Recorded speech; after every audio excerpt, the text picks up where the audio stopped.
ரீசெண்டா நம்ம டீம்மேட்ஸ் எல்லாத்தையும் ஒரு நாள் திரட்டி பாத்தீங்கன்னா ஒரு மேட்ச் போயிருந்தோம். ஆனா இந்த ஒரு மேட்ச் ஸ்டார்டிங்லேயே பாத்தீங்கன்னா எனிமி இல்லாத இடமா பாத்தீங்கன்னா மில் இடத்துல வந்து இறங்கணும். சரி, இங்க இருந்து லூட் எல்லாம் அடிச்சுட்டு அப்படியே பீக் சைடு போய் எனிமி அடிக்கலான்ற நேரத்துல ஒரு எனிமி பார்த்தோன்னா தைரியமா எங்களை பத்தி இட்லிஸ்ட் போடுவோம். சரி, நாங்களும் ஸ்குவாடா போய் அந்த டீமை முடிக்கலாம்னு பார்த்தோன்னா ஒரு சிங்கிள் பியூட்டி வந்து ஃப்ரெண்டு பிடிக்க எந்திரிக்க ஆரம்பிச்சிடும். நாங்களும் பாத்தீங்கன்னா ஃப்ரெண்டு பிடிச்சி காயெல்லாம் வந்து கொடுப்போம் அந்த டீமேட் ரிவைவ் பண்ண. அந்த பியூட்டியும் பாத்தீங்கன்னா ரிவைவ் பண்ண போக நம்ம டீமேட்ஸ் பாத்தீங்கன்னா பின்னாடி போவாங்க.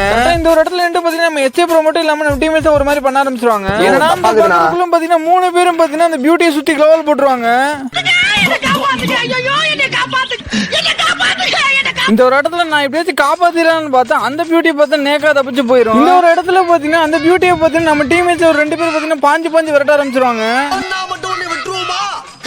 இந்த ஒரு இடத்துல அந்த பியூட்டி அவங்க டீமேட் ரிவைவ் பண்ணிட்டு பார்த்தா அவரும் பார்த்தீங்கன்னா நம்மளோட ஃப்ரெண்ட் ஆயிட்டாரு. இங்க இருந்து கொஞ்ச நேரம் ஃபன் பண்ணிட்டு வேற ஒரு இடத்துக்கு போன இடத்துல வேற ஒரு டீமோட பாத்தீங்கன்னா கிராஸ் வேர் ஆயிரும். இந்த ஒரு இடத்துல நான் செத்ததுமே பாத்தீங்கன்னா என் டீமேட் பார்த்தீங்கன்னா தப்பிச்சு ஓட சொல்லுவாங்க. எச்ஏ ப்ரோவும் பாத்தீங்கன்னா அறக்க பறக்க தப்பிச்சு ஓடுவாரு. ஆனா கடைசியில பாத்தீங்கன்னா முட்டு சந்தில போட்டு கும்மி விட்டு போயிருவாங்க.